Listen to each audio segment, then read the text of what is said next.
Kumusta guys? Good morning! Ngayon nga pala, ipagpapatuloy natin yung drawing na naiwan natin nung nakaraan. At ayan, nag-shading na ako at nagde-details para mas makita yung drawing natin guys. Sadyang mahirap lang talaga to.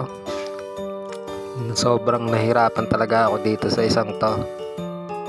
Siguro dahil minsan lang ako mag-drawing ng ganitong halos full body na.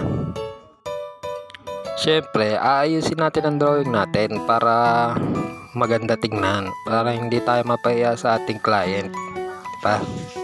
Okay guys, tuloy-tuloy lang tayo dito. At ayan, medyo nangangalay na ako dito guys. Kaso bawal sumuko, laban lang guys. Aahon din tayo sa kahirapan. Wow! Siya nga pala guys, ginamit ko na nga pala dito yung bagong dating kong mga pan-drawing. Isang set na yon. Ito siya oh. Okay guys, bibilisan ko na to para matapos na, para makita na ng ating client ang kinalabasan. At ayan na guys, tapos na. Sana po nagustuhan ng ating client ang kinalabasan. Salamat muli sa panonood guys. Hanggang sa susunod na artwork ulit. Bye bye.